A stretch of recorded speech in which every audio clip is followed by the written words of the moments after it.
Hey, it's Nathan, and welcome back to Cheating Tales Lab. Tonight's story is about the most dangerous kind of rich man there is. Not the one with the yacht and the monogrammed everything. The quiet one. The one in a gray uniform pushing a mop at 11 at night. The one nobody looks at twice. The one people talk in front of because as far as they're concerned, he isn't really there. His daughter-in-law thought he was an embarrassment. A retired janitor she had to explain away at country club brunches. She had no idea that the man she seated next to the kitchen door owned the office tower she was sneaking into every Thursday night, plus 12 others. And when she invited him to Thanksgiving dinner with her wealthy parents, she wasn't being kind. She was setting up a punchline. What she didn't know is that the punchline had spent 40 years learning exactly how people behave when they think no one important is watching. Stay with me to the end of this one, because when her father stood up, tapped his wine glass, and made an announcement about the old man at the end of the table, he started a clock he could not stop.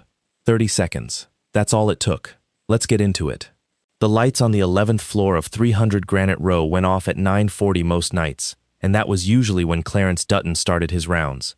He was 67 years old, and he moved through the building the way water moves through a riverbed, without hurry and without waste.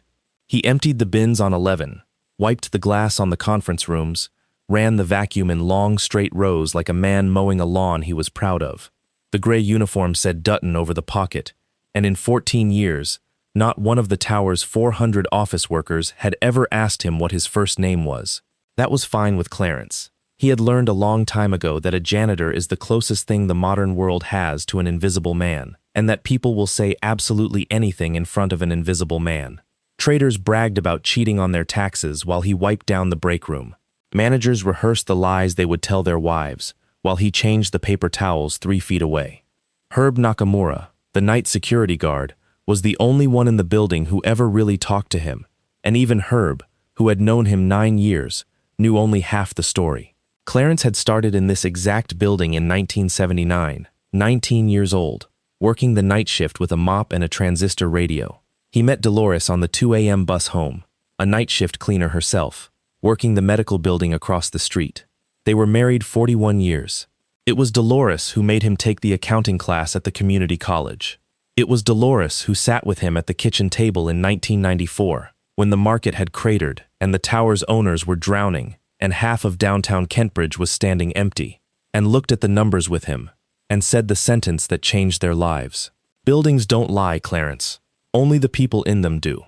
They put down every dollar of 15 years of double shifts, took a seller-financed note that terrified them both, and bought their first dying office building at auction on a Tuesday morning.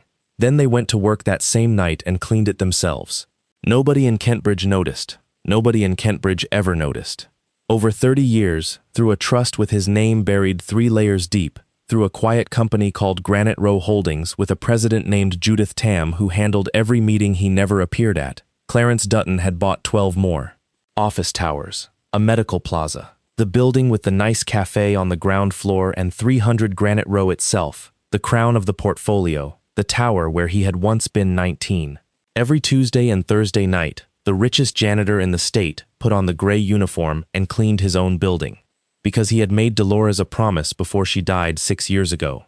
And because, as he liked to tell her headstone on Sunday mornings, there is no financial report on earth as honest as a building's trash.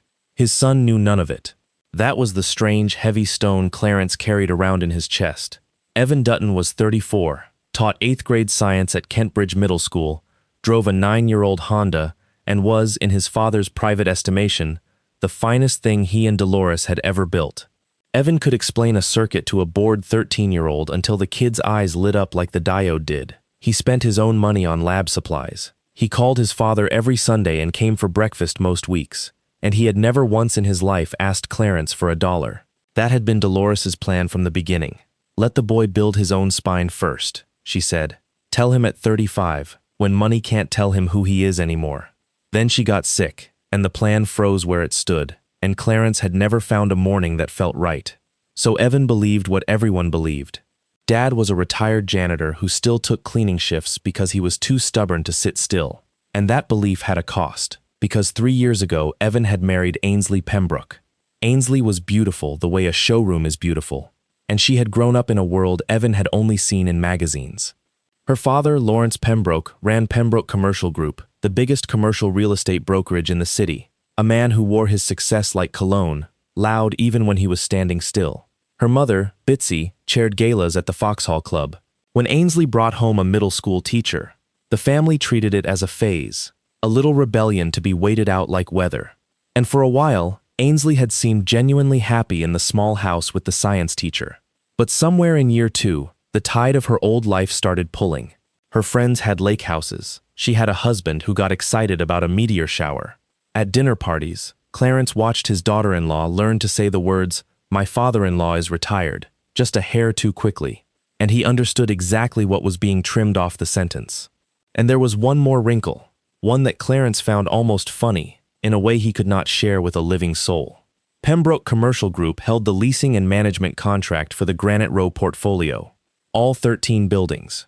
It was the anchor of Lawrence Pembroke's entire firm, a fat river of fees he had bragged about for a decade, and its crown jewel was Pembroke's own offices, headquartered on the 9th floor of 300 Granite Row. Lawrence Pembroke had spent 10 years trying to get a meeting with the owner he privately called the Ghost. He wrote letters to a law office and got 2-line replies. He told people at Foxhall he was this close. He had never once looked at the man emptying his wastebasket. Landlords, Lawrence liked to say, are just rent collectors with better tailors. Clarence wiped the man's conference table twice a week and let him keep believing it. It was a Thursday in late September when Clarence first noticed Conference Room B. He noticed the way he noticed everything, through the trash and the small wrongnesses of a room he had known for decades. The 11th floor was leased to a wealth advisory firm that cleared out by 6, yet here was Room B, with its blinds fully shut, which nobody ever did, and a wine bottle in the recycling bin, which was against every tenant rule Judith's office had ever printed. The badge log, which Herb let him glance at, because Clarence had a way of asking that didn't feel like asking, showed the same after-hours entry 3 Thursdays running. J. Lofton, Pembroke Commercial Group, 9th floor. Jared Lofton was 31, a vice president with a jawline like a yacht ad and a reputation for being Lawrence Pembroke's favorite protege, the young man Lawrence introduced as the future of the firm. Clarence knew his face from the building directory and his character from his trash, which for years had been a reliable diary of protein shakes and overdue credit card notices. The 4th Thursday, Clarence worked the 11th floor late and slow. At 9:55 the elevator chimed, and he heard a laugh come down the hallway, a bright, practiced laugh that stopped his cart dead on the carpet. He knew that laugh. It had sat across from him at Christmas. Ainsley came around the corner on Jared Lofton's arm, her heels in her hand, and walked directly past her father-in-law, at a distance of 4 feet. Clarence kept his eyes on the bin liner. The cap was low. The uniform was gray. She looked at him the way people look at a fire extinguisher, and then she was gone behind the door of Conference Room B, and the lock turned with a small, expensive click. He stood in the hallway for a long moment, an old man holding a bag of other people's garbage, and felt the floor of his son's whole life tilt. Later, running the vacuum 2 rooms away with his heart somewhere down in his boots, he found the earring by the leg of the sofa in the executive lounge. Small, gold, shaped like a little running fox. Dolores had been in the ground 6 years, but Clarence still heard her voice with perfect clarity. She had admired that same earring at the wedding rehearsal dinner, and Ainsley, glowing, had said thank you.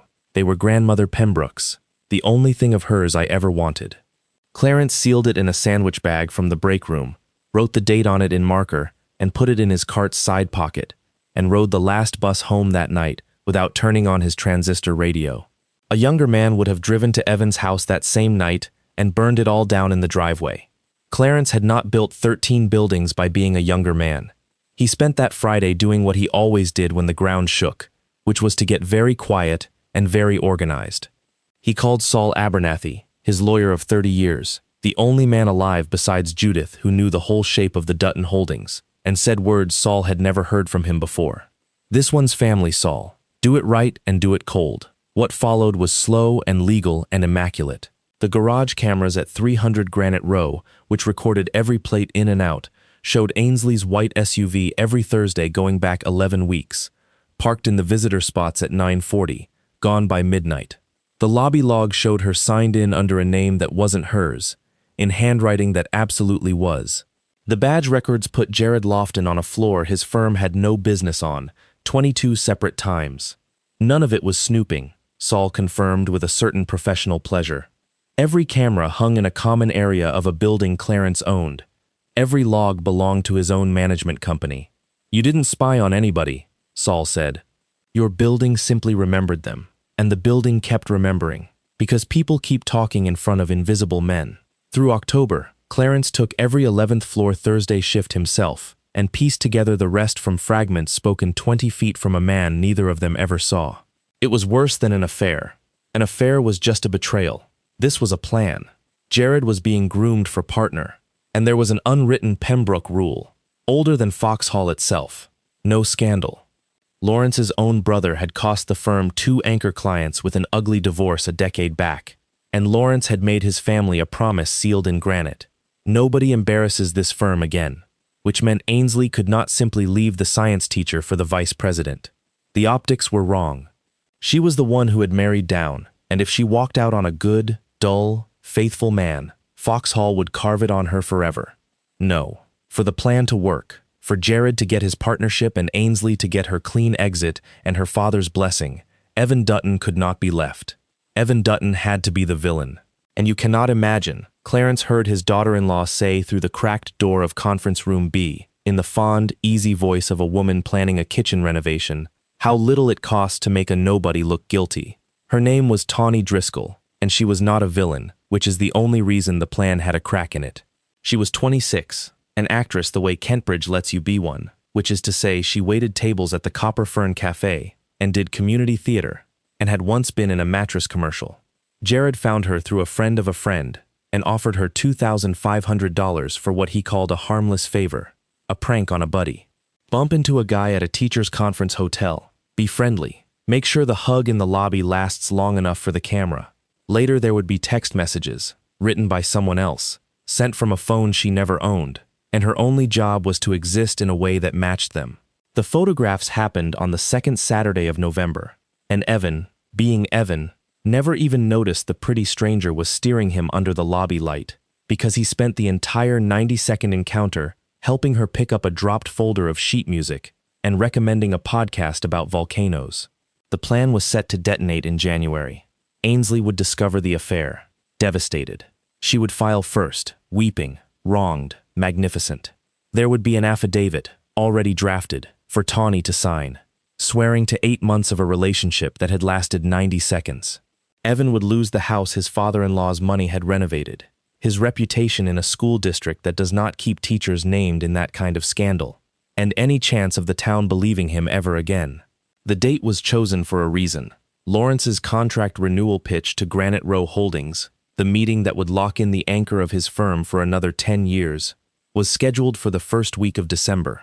Ainsley's little unpleasantness would be handled quietly after the ink dried, inside the family's control. That was November's plan. But first came Thanksgiving, and Thanksgiving was Ainsley's own touch, the part she added purely for herself. Clarence heard her explain it to Jared on a Thursday night, her voice carrying down a hallway she believed was empty, while her father-in-law stood inside the supply closet with a bottle of glass cleaner in his hand. I invited the janitor to dinner, she said, delighted. Daddy's table, the whole family, the partners' wives. I want everyone to see exactly what I married into, so that when this is over, nobody wonders why I left. She laughed the bright laugh. He'll probably come by bus, she said. And Jared said, God, I hope so. That night, Clarence rode home and sat at his kitchen table until 3 in the morning with Dolores's photograph and the sandwich bag with the little gold fox in it. Then he wrote 2 words on the notepad by the phone, the same 2 words Judith Tam would receive as a text message 23 days later, and underlined them once. He wrote, now, and under it, everything. Saul called it the cleanest kill sheet he had ever assembled, and he had spent 30 years in commercial real estate law. The affair file was complete. Plates, badges, logs, the earring, dates and times in Clarence's small, square handwriting, 70 pages that never once broke a law. But the affair, Saul pointed out, only ended a marriage. The affidavit ended everything else, because paying a woman to swear a lie into a court proceeding stops being gossip and becomes conspiracy to commit fraud. So Clarence went to see Tawny Driscoll himself, And he did it the only way he knew, which was gently, at the counter of the Copper Fern, a cafe that happened to sit on the ground floor of a building that happened to be his. He ordered pie, tipped like a bandit, and came back 4 Sundays in a row before he ever said a word that mattered. When he finally laid a single photograph of Evan on the counter, "That's my son," she went white. And then, to her permanent credit, she got angry at the right people. They had already shown her the affidavit. 8 months, hotel names, details she'd never seen, and a second envelope of cash waiting on the signature. "I do commercials," she told Clarence, hands shaking. "I don't do court." Saul recorded her statement that same week. Every text from the burner, the cash envelope with Jared's fingerprints on the flap, the name of the fixer who recruited her. She never asked Clarence for a dime. He quietly co-signed the lease on her first apartment with working heat anyway, through an LLC she will never trace. That left the hardest door in Kentbridge, the one with a 9-year-old Honda in front of it. 2 days before Thanksgiving, Clarence sat his son down at the workbench in the garage where they had built Pinewood Derby cars, and laid the folder open, and watched the boy he raised break in half and then, slowly, in the way of Duttons, come back together around something harder. Evan cried. Then he stopped. Then he asked exactly one question, which was not about Ainsley at all. He said, "Dad, how do you own 13 buildings?" So Clarence told him all of it. 1979, the bus, Dolores and the auction, the trust, the ghost, the Tuesday shifts, and why the 13th building, the medical plaza on Harmon Street, is named in the county records as the Dolores. His son looked at him for a long time. Then Evan Dutton, 8th grade science teacher, wiped his eyes and said the sentence that told Clarence the plan was going to work. "They want us at that table so they can see what we are," he said. "Okay, let's show them." Thanksgiving at the Pembroke house was catered for 22, and Clarence arrived, as promised, by bus. He wore his church suit, $40 new in 1998, and carried a pecan pie he had baked from Dolores's recipe card. And he walked up the heated driveway past a valet who looked through him and a housekeeper who winced at the Tupperware. Ainsley met him at the door with a kiss aimed at the air beside his cheek, and took the pie the way you take a dead bird from a cat. It never reached the table. Inside, the house performed itself. Lawrence Pembroke, silver and loud, holding court by a fireplace tall enough to stand in. Bitsy, orbiting with a smile wound tight as piano wire. Partners and their wives, golf laughs, a senator's nephew. And seated with the family, glowing with borrowed belonging, Jared Lofton, introduced to the room as practically a son, positioned at Ainsley's left, while her actual husband was steered to the far end. Clarence was seated last, at the corner by the kitchen door, where the server's traffic brushed his chair every 90 seconds. He counted it all like inventory, the wine that skipped his glass twice. Lawrence's college roommate asking, twinkling, whether Clarence had any tips for getting red wine out of carpet, and the table's laugh, and Ainsley's laugh above it, the bright one, the word janitor arriving from the hallway in Bitsy's whisper, the help's father, followed by shushing. Evan, 3 seats up, catching his father's eye with the level Dutton look they had rehearsed in the garage. Steady. And one true thing, because there is always one true thing. In the kitchen, where Clarence carried his own plate against all protest, the catering crew knew him on sight. Half of them cleaned offices downtown at night for the man who paid the best custodial wages in the city and showed up to the Christmas party in a gray uniform. The crew chief cut Dolores's pie in the kitchen and sent a slice back out to him like contraband, and for 1 minute at that long, cold table, Clarence Dutton ate his wife's pecan pie and was completely at peace. Then Lawrence Pembroke picked up his fork and tapped his wineglass 3 times, and stood, and the room went quiet, and he said, "Before we give thanks, I want to say a word about our humble guest down there at the end." The toast was a masterpiece of the genre, cruelty in a gratitude costume. Lawrence talked about the dignity of honest work, glass in hand, eyes wet with his own generosity, while the table composed its faces. He talked about men who mop floors so their sons can dream bigger, and Ainsley pressed her hand to her heart, and Jared studied his plate with a small smile. And then Lawrence arrived at his announcement, which is why, he said, effective the 1st of the year, Pembroke Commercial Group will be bringing Clarence here on board, our newest janitorial services contractor, Foxhall Club and both our office floors, because no family of mine has a man mopping floors without the Pembroke name behind him. He beamed. Somebody started applause. 30 seconds. That's how long the applause and its afterglow lasted, and every second of it is worth slowing down for. At second 5, Clarence folded his napkin and stood, and the standing itself confused the room, because men like Clarence were expected to receive charity sitting down. At second 11, he said, "Thank you, Lawrence. That's a generous thought, but I have to decline. It would be a conflict of interest." At second 17, into the first genuine silence of the evening, he said, "Your firm holds the leasing and management contract for Granite Row Holdings, 13 buildings, including the tower your own offices sit in, and your lease is up in March, and a landlord really shouldn't be his tenant's janitor. It ruins the org chart." At second 24, Lawrence laughed, alone, the laugh dying in stages, as he searched the old man's face for the joke. And at second 30, Clarence took out a flip phone, older than most of the table's children, pressed one saved message, and sent Judith Tam the word "now," and set the phone beside his water glass, and sat back down and waited.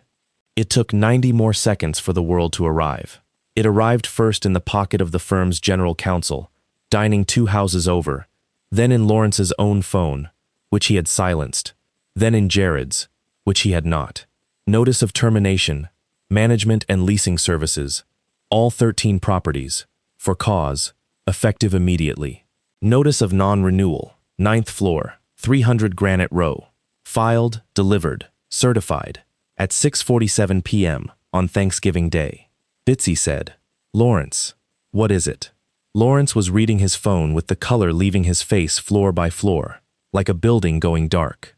And Ainsley, who was quick, who had always been quick, looked from the phone to the old man at the kitchen door and asked the first honest question she'd asked in years. "Who are you?"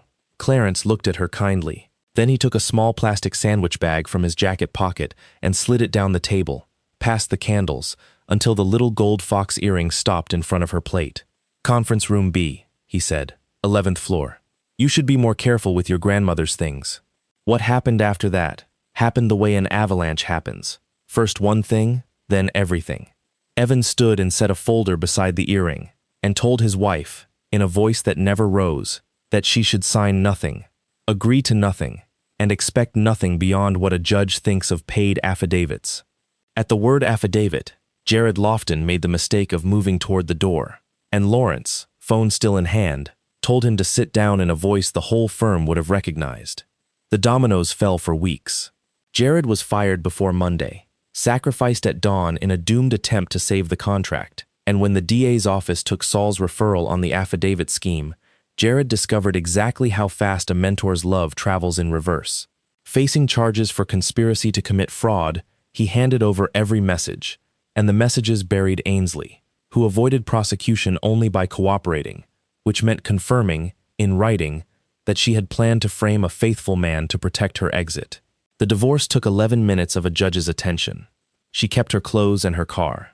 The townhouse had been deeded by her father, and her father, suddenly required to shore up a firm losing its anchor client, sold it out from under her before the ink on her cooperation agreement dried.